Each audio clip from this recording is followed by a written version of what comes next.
Tim Goldstein, autistic adult, and your host for Life in a Neurotypical Universe, where we take a look at life from the perspective of an autistic adult.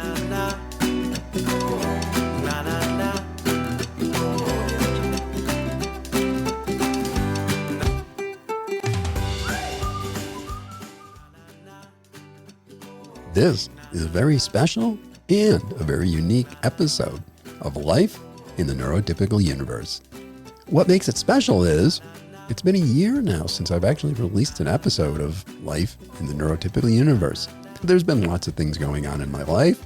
I've been a little overwhelmed with work and then got into, a whole bunch of stuff that just really wasn't going real well for me. A little bit of frustration, a little bit of depression, but we've moved past those things. And now that I am on the road to unemployment from a layoff at Google, I'm starting to feel a little bit of my strengths come back and ready to dive in and start get some new episodes out. So what makes it unique is this particular episode was never planned to be a podcast. What it was is I had a conversation with a great friend of mine whose name is Dr. Rhonda More, who works for the National Institute of Health, the NIH, here in the U.S. And we were talking like we often do. We have regular get-togethers and just enjoy each other's conversation. And she was getting ready to do a presentation that dealt with communication. So I decided to record as I told her about my theories and thoughts about communication. And it turned out so cool that I thought it would make a great podcast episode, and even better, a great one to come back with some new episodes. So what you have here is my side of the conversation, which I think for Rhonda, it was kind of more like I was giving her a lecture, but Rhonda is always just too kind and courteous to say, Tim, stop lecturing me. Listen through the whole thing, and you get a really, really interesting perspective and view on how I think about communication and where it goes wrong when we're dealing with communication in the world of the neurodistinct, and particularly as the neurodistinct are having to communicate with the world of the neurotypical. With that, let's just dive into as you listen in to what I had to say to Rhonda as we were having a great conversation. There's a number of pieces that I see when it comes to communication. And a lot of them I talk about frequently, and they're on a pile of my videos and such, but there's some of them that I've talked about, but I just haven't taken the time to put into formal presentations, or they get into areas that just take too long and get too deep for a presentation, even though I think they're very important points to consider.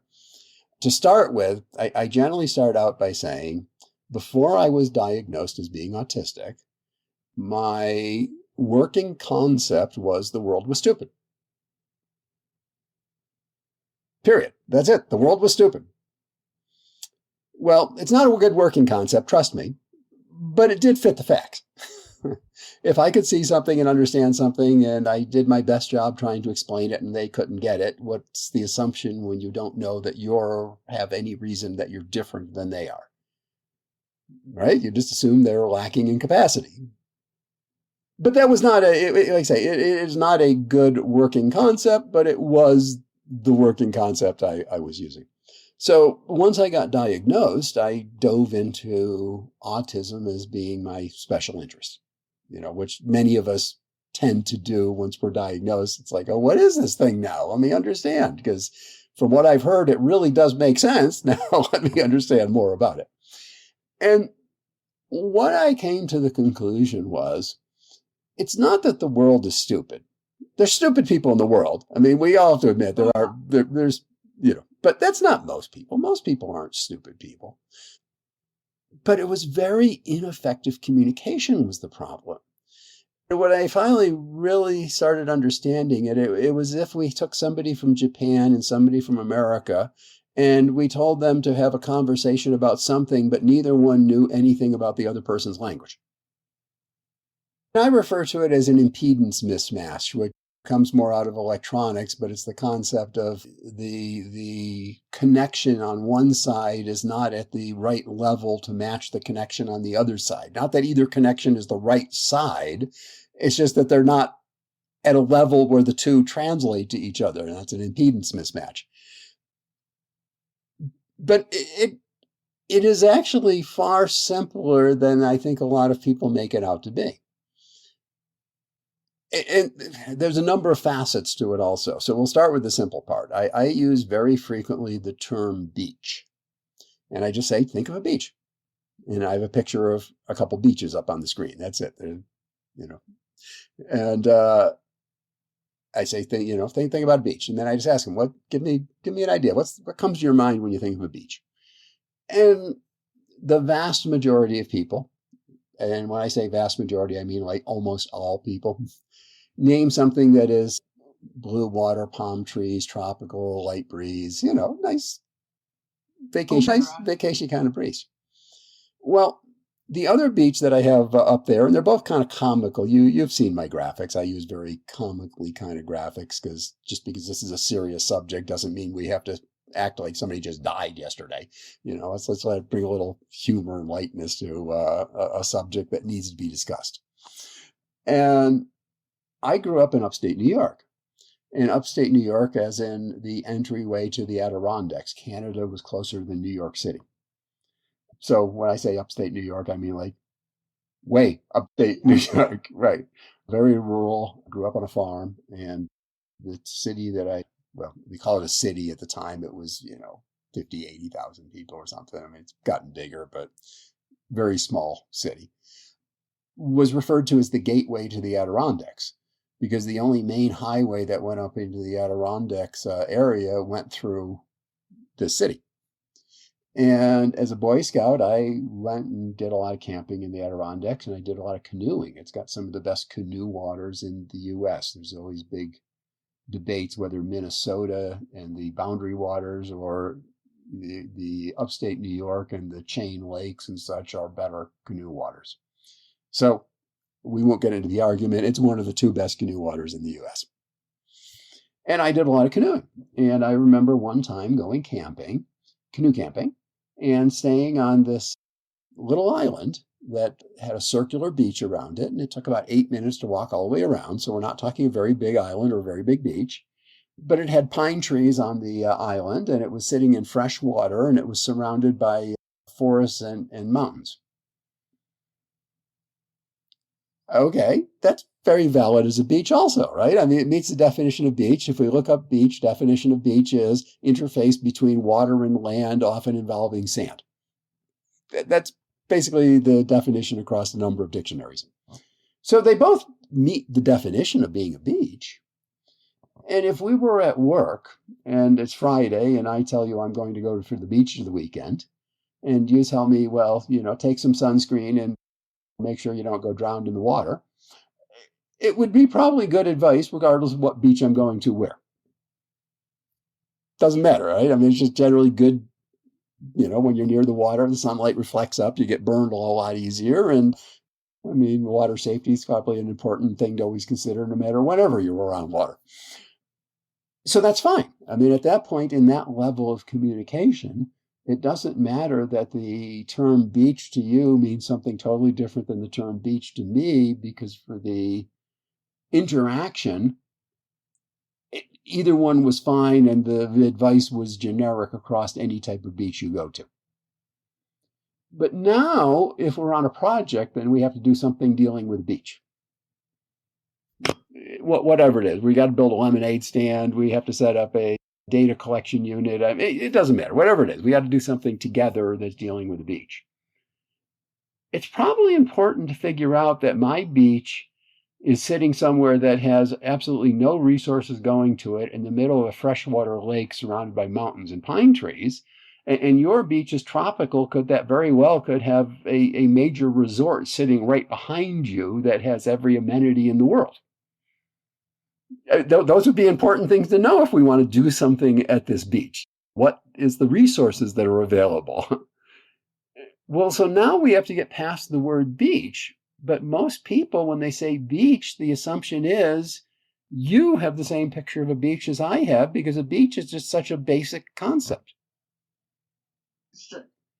So if we can screw up the communication on beach, which is a very basic concept, many other ways. What happens when it starts to become a complex concept?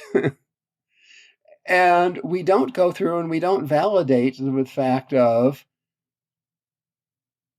my beach, what does my beach look like and what does your beach look like, so that we can get on the same page and work on this, appropriately based upon what it is. We just plunge into it with me thinking I know what we meant by beach and you thinking what you know meant by beach. And the end result is the person who is in power assumes you are an idiot because you couldn't see their beach, and whatever you did that was wrong because it won't work in their beach is because you have lack of capability, i.e., the world is stupid. When it had nothing to do with stupidity of the world, it had to do with ineffective communication, because we didn't validate that this single term we use can have multiple definitions. Or the definition can be the same, but the details of it are very, very different from each other. I mean, the definition is the same. It was an interface of water with land, and it involves sand. You don't have to have sand to have a beach, but yeah, you're at Waikiki, it's black sand, and there's every amenity you want in the world, versus you're on an island in the middle of the Adirondacks that even if you went as fast as you could between the hiking and the canoeing portions, it would be 3 hours till you got to anywhere. That there? Yeah, it's like major wilderness. It sounds beautiful. Oh, it is beautiful, except it's full of black flies and things they want to. They don't have very little snakes. You don't have to worry about like I was out hiking this weekend. And I had to stop and take a picture of one of my friends at the side of the trail, which was probably about a 6 or 7 year old rattlesnake that was poised to eat me. So I actually stopped, took a video, took some pictures, and went on. So it doesn't have those, but I have run into quicksand up there where you step and you just start sinking into it, and it looks just like solid ground. And it's one of the densest forests that's around because of the high levels of humidity and the mix of deciduous and evergreen type trees. So when people get lost, a lot of the infrared seeking stuff that they use to find humans lost in the middle of nowhere don't work because they can't penetrate the leaf covers, the canopy. It's severe wilderness. I mean, it is real, honest to good, real wilderness. Not as rugged as the wilderness here in Colorado. The wilderness here in Colorado is much higher altitude and much, much more rugged, steeper. But as far as the ability to get totally lost, yes, they're equally easy to get totally lost, and Well, it just depends upon your preparation and your survival skills as to how you're going to come out of it. So that's another area that I get into in communication. Karen had shown me a couple of videos that were on, I don't know, Instagram or what it is. She likes the little short video things. And there was one that this woman that was sitting in a car. And she had the windows rolled down, and there's a police officer standing next to her. And now I don't read faces well, but this was so over accentuated I could pick up. He had you have 3 heads and you're obviously an alien look on his face. And she's pointing to a sign in front of her car, and the sign says "Fine for parking." Well, she read it differently. What does fine for parking mean? But if it doesn't contextually say something about a monetary value, you've now left it totally up to the person's interpretation. If it said $50 fine for parking, okay, we just established the context by putting a number in front of it.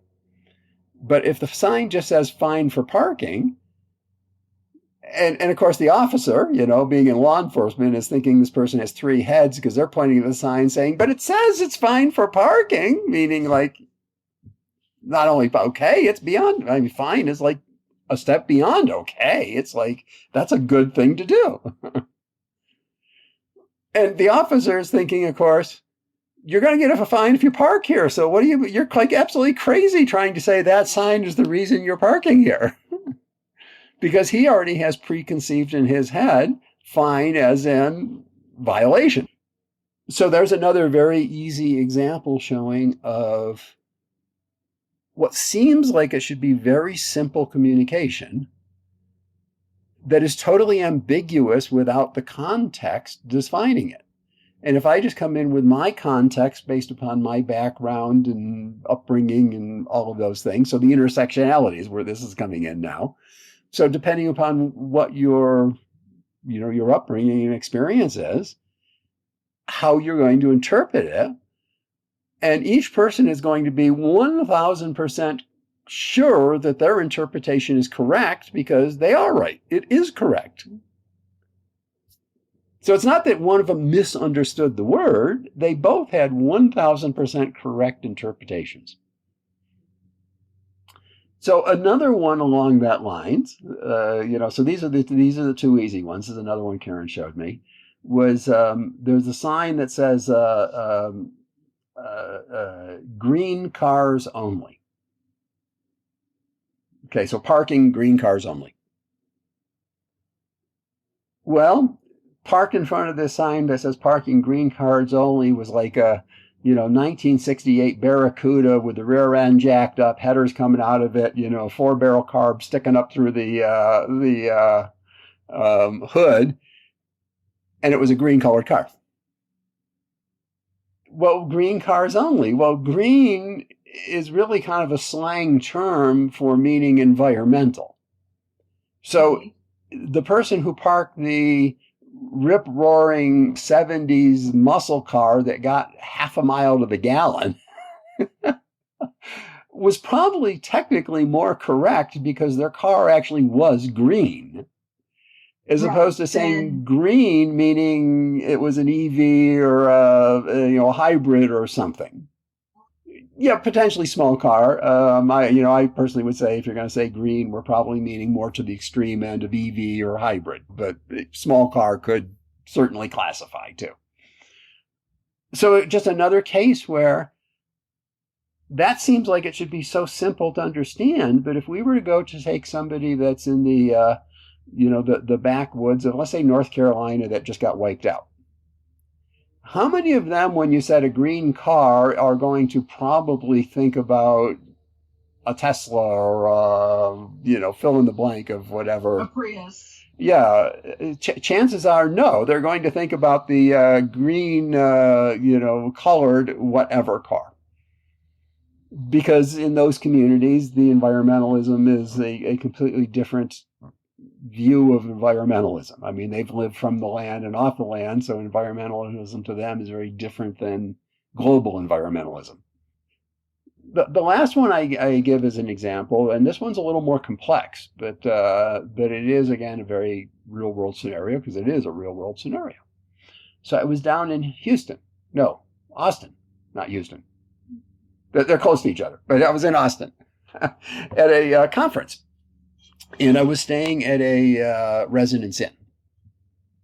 And I went to a grocery store to pick up some things. I'm staying at a residence inn because I kind of like to have my own stuff my own way. And, it's just, those work better for me. And there were all the normal kind of stores. There was a Whole Foods that was close by. And there was whatever version of Kroger's is called down in Texas. I can't remember. I mean, regionally, they use different names. There was Albertson Safeway version of whatever they call their version down in that area nearby. But there was also an H-E-B. And I don't know if you're familiar with H-E-B. They're a regional chain. I mean, they're quite big regional chain, but nonetheless regional as opposed to Kroger, Albertsons, or Safeway. And Safeway is actually part of Albertsons these days, who are national chains. So I never had been to one, but I knew that they had a neurodiversity program. So I said, well, I'm going to go there because they have a neurodiversity program to help support them. And I've never been to one. So I'm not looking for anything special. So I can get it at any grocery store I want. I go and I start picking up kind of the things that I wanted to have, some juice and some cheese and whatever stuff. And I'm convinced, of course, that when you're traveling, calories don't count. So you can eat junk food when you're on traveling trips. It's 100% 0 calorie when you travel. So I'm going down the junk food aisle, and I love barbecue potato chips. So they had a bag of barbecue potato chips. It was HEB brand. So I said, well, I'll try them. And I grab the barbecue potato chips and throw them in, and I check out and go back to the hotel and make up some dinner. Actually, I think I had them make me a sandwich at the deli. I can't really remember, but whatever. I go back, I eat, and I'm working on the computer that night, and I'm eating some of the barbecue potato chips. And of course, I opened the top because there's a top and there's a bottom, and you can't open the bottom. It's totally against the law to open the bottom. You have to open the top. That's my autistic interpretation. That's why they call it the top, because it's the part you're supposed to open. And then, of course, there's the label and there's the backside. So if you're going to set the bag down, you don't want to set it down on the label. You want to set it down on the backside so that the label's facing up. Right? I mean, this is just, this is just standard autistic things of, there's just certain ways things have to be done. So I'm munching, barbecue potato chips as I'm working on the computer, and I'm looking at the bag now at the label upside down because the top of the bag is facing me. So I'm looking at the label upside down. And you tend to notice things when things are in different orientations that you may or may not catch when you're looking at it in the standard orientation.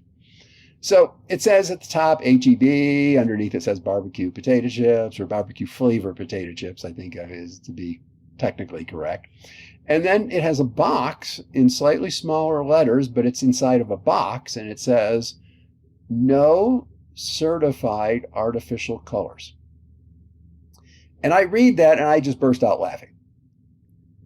How come? Because I'm thinking to myself, this is so cool. All the artificial colors I'm getting are the good old-fashioned non-certified kind. Said no certified artificial colors. It didn't say what they thought it said, which was certified no artificial colors. It said no certified artificial colors. Simply, that means that they didn't mention anything about ones that were not certified. So I'm assuming every artificial color that's in there now has to be the good old-fashioned non-certified, never know what cancer it's going to cause for you type kind instead. How many bags of these chips? I mean, you're from Texas, so HEB, while it's regional, is a pretty big chain. And I'm sure that it says this exact same thing on every variety of their flavors of, the pickle flavored potato chips and the, whatever. I'm sure they all have the same box that says no certified artificial colors. I mean, first off, how many people signed off on that it was actually expressing what they meant?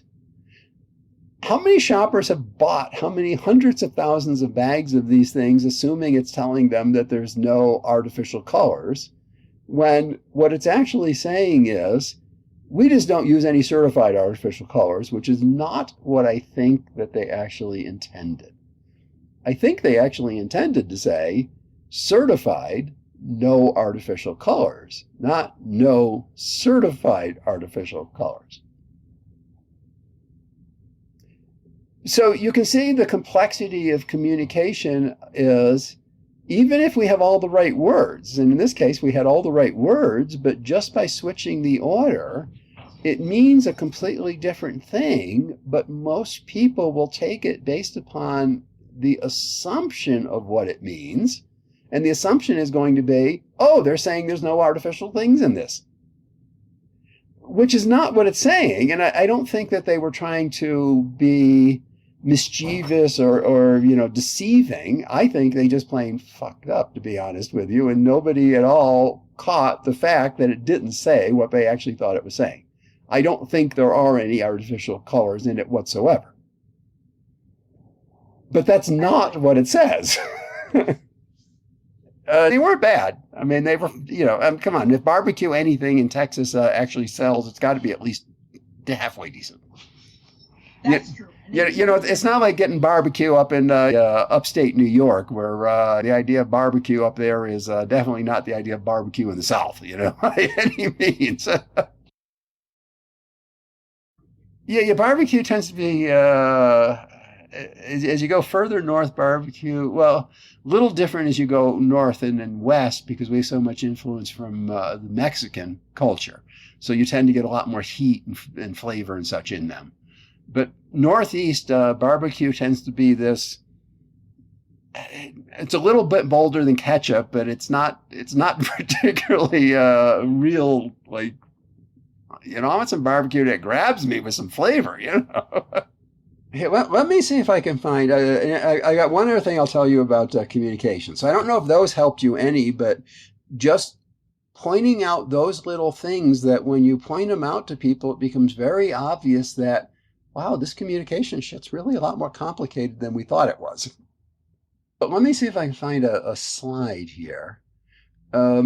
Because this one now starts involving emotional interpretation versus actually what was said, which is a big problem for many autistics. I mean, you tend to have a fair amount of emotionality in your voice. I was taught to have emotionality in my voice. I didn't used to. But we both know that in the autistic community, it's fairly common to have that very flat, monotone prosody of the voice where there's no emotional expression in their speaking voice. Let's see here. It's really funny, even in communications, my daughter's degree is in communications. They don't speak about and teach these little things, which are what trips up communications on just a always basis. I mean, these are always tripping points in communication. And that's not what they teach. Here we go. Okay, let me share this. But to explain this thing, it's divided into two halves. So the brackets here in the middle. Anyway, we've got in the center the two brackets with the little dotted line between them. Well, that separates the two sides of the conversation. So in the right-hand side of the conversation, we have a neurotypical, whatever the hell that really means, speaking to an Aspie. And in this case, I did it based upon how I interpret communication. But talking to a lot of autistics, it is fairly common. So I am 100% convinced that most humans communicate using three modes of communication simultaneously. And they have at the bottom, if you could actually see these kind of rainbow kind of thing, those are actually words. So they're just all in different colors, but those are actually literal words. So people use literal words, obviously, to communicate. But you see the little notes here, speakers and notes and whatever. Well, that's indicating the tonality, the musicality of their voice. And they use tonality in their voice. And through tonality, you can completely flip what the meaning of the words are. That's true. And then, of course, the little faces are representing facial and body expressions, and they use facial and body expressions also. So most people speak using all three of these modes simultaneously, and they don't recognize they're using all three modes simultaneously. They just use all three modes simultaneously. I, as an Aspie, it's almost as if there's a brick wall sitting here, and there's a window, and in that window, the literal words come through. But the tonality, I don't catch. It doesn't, I don't pick it up. It just doesn't come through to me. So even though I was taught to put tonality in my voice, because that's what the speakers need, I don't process it very well. Unless it's at a real extreme, I just don't pick it up. And conversely, body and facial expressions, I am horrible at picking those up, unless, again, they are really, in the 99th percentile range, in which case dead people can even pick it up. It's so obvious. So all I get is the literal words. So the story that I give, and you can put a lot of stories around this, was I had a manager, and it was my first day of vacation, and I get a message from her that says, I need to meet with you. Well, I already knew this was a bad thing from being fired enough times that when your manager wants to meet on your first day off of vacation is not a good sign. Not good. So we set up the meeting, and in the meeting, she proceeds to tell me everything that I did wrong the last couple of days. And here I thought I was being a very good and conscientious employee by communicating with the people that, so I'm sorry I couldn't get this accomplished today, but I'm going to take care of it tomorrow. I have some time set aside, and I will get you taken care of. I thought that was being conscientious. I actually said I got overwhelmed with the number of things I had to wrap up. And apparently in her mind, saying overwhelmed was reflecting poorly on the company. Although I didn't say the company made me overwhelmed. I merely said I just had more things I had to get done than I could get done. Yeah. Right. So she says, Tim, I think you should look for a new job. Well, that to me sounds like I'm getting fired, right? I mean, plus it's the first day of my vacation and she wants to talk to me. I mean, so the whole context seems to be it's not going to be a good outcome. So my immediate response back to her is, isn't this when we should call in HR? And she had one of those so extremely, obvious facial expressions that I even picked it up of perplexed, like, this isn't making sense, but she says, oh, okay. And we then proceeded to call in HR and pick up the conversation at a different point. Well, HR did all of their investigation like they should and talked to me and talked to her and back and forth and multiple things. And what they came back and told me was if she had said it and expressed it in better words, she would have said something along the lines of, Tim, I think this role is causing undue stress on you mentally and physically, and maybe finding a different role would just be healthy for you in the long run. Which is very different than, Tim, I think you should look for a new job. But Definitely. What I missed, and they told me, was she expressed this with a tonality and facial expressions of concern, that she was showing concern for me. But I don't process the tonality and I don't process the facial expressions. And it happens to be because I'm autistic, but it's also an intersectional kind of things. There's different cultures that the tonality and the facial expressions are different for what we would use as Americans. So it could have just been somebody from a different culture, not just somebody that was autistic. This is showing how the communication, if you are going to apply tonality and facial expressions in your communications, many people are not going to get it, and they're only going to get the literal words of what you said.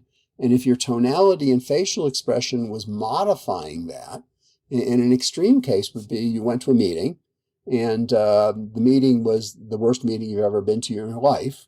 And afterwards, somebody else that was in the meeting goes to you, hey, Rhonda, what do you think of that meeting? And you go, oh, man, that was just the best meeting I've ever been to.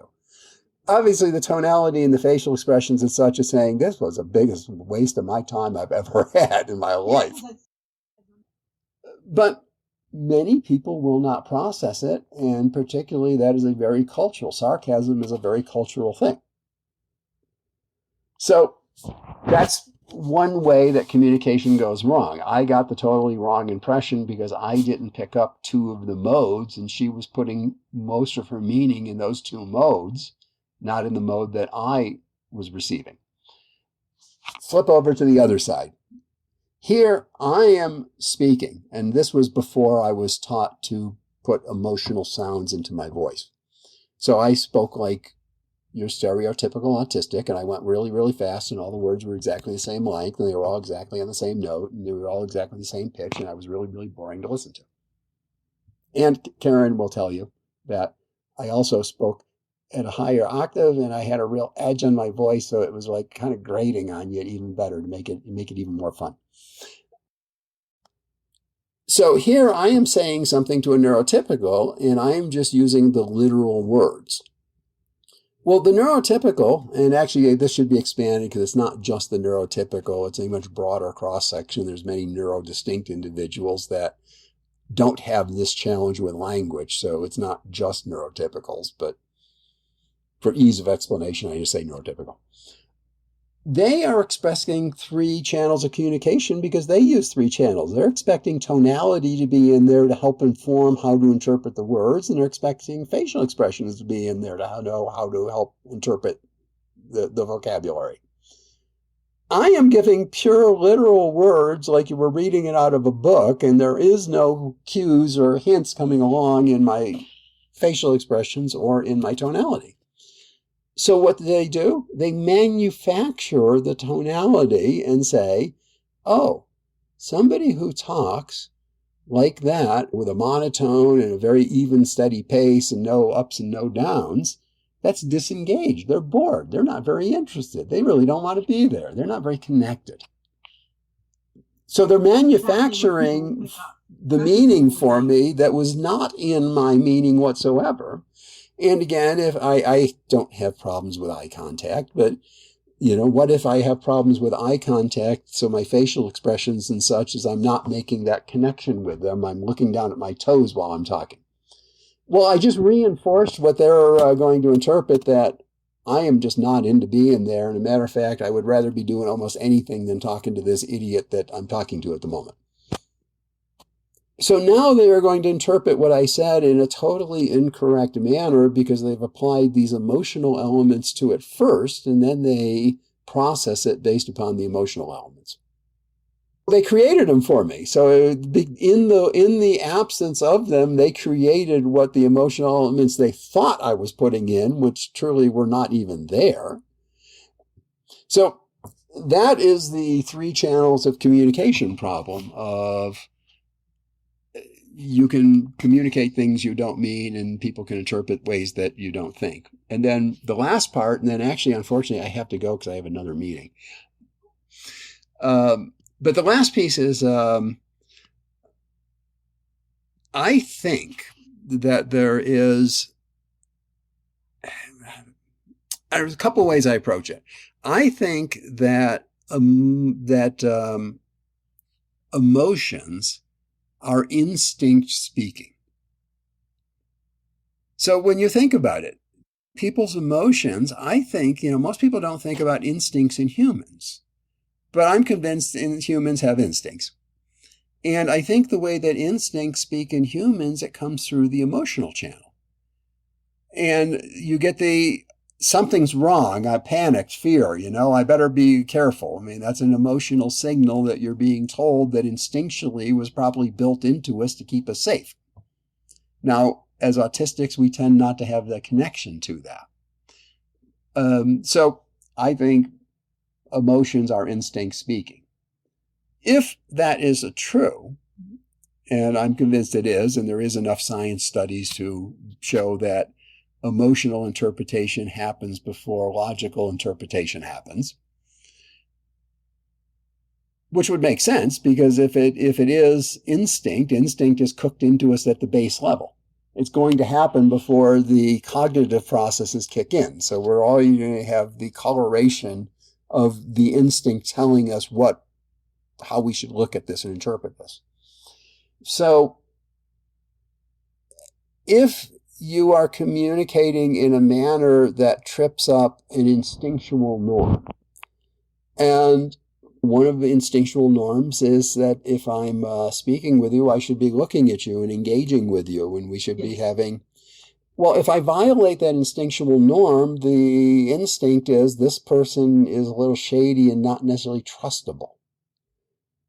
You were violating an instinctual norm, and the instinctual norm there is as tribe members, and not saying because it's Afro-American tribe members, I just mean pick, whatever tribe, member, I mean, I have a Jewish last name. I was brought up Christian, but I have a Jewish last name, so, it's M-O-T, right? The member of the tribe.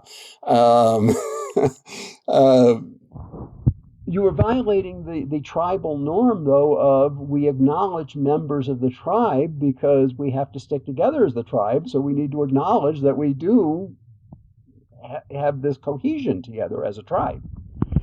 And, whites do it, and, all different kinds of groups have their tribal recognition mechanisms. So you now violated an instinctual norm, because I think it's those instincts that allowed civilization to develop. Because if you didn't, well, it allowed you to survive, but it also brought people together that started building civilizations. Yeah. So it really was something that was very important to create what we have today as the civilizations we have.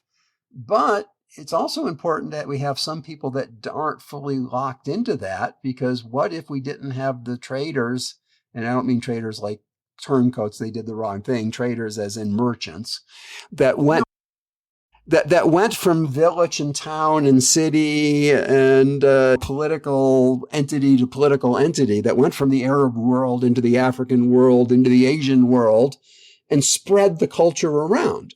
So it was important to have some people that didn't connect to that, but it was important to have that to create civilization. But those are instinctual norms. And the problem with instinctual norms is if you were to ask why that person was turned off by you, they probably could not have even told you why, because you violated an instinctual norm. They didn't even realize that not saying I'm part of the tribe by saying hello was what really made them put off by you. They just knew that somehow you put them off because it was an instinctual norm you violated. Because they were more tuned into these instinctual norms, because those were the emotions that are speaking to them. They're saying that this person should have said hello to me. That was the thing that is expected. But to you, it wasn't part of your instinctual norm, because I think as autistics, we have a disconnect between feelings and I think of it as metasenses. We have all of our five senses. Our five senses work perfectly well. But somehow they're able to take those five senses subconsciously and turn it into something speaking to their brain going, be careful, watch out for this person. And you and I just go, I don't know, my shoulders are stiff. Oh, well, whatever, And it doesn't translate to this speaking to our brain of, that's anxiety. You are nervous about this person because of something about him is not quite right. Yes. So I hopefully that gave you some ideas you can sprinkle in. If you just think of a lot of this has to do with belonging, because belonging deals with a lot of meeting the instinctual norms, because people then have this subconscious sense of connection to you. But if you violate the instinctual norms, they don't have this subconscious sense of connectivity. We hope that you've enjoyed another episode of Life in a Neurotypical Universe. Please, if you enjoyed this, share it with your friends. Go take their phone and subscribe them. Hey, it will help us all out. If you want to know more about neurodiversity or have any questions for me, you can reach me at my website, timgoldstein.com, where I'll be more than glad to help you as best I can to navigate through the neurotypical universe.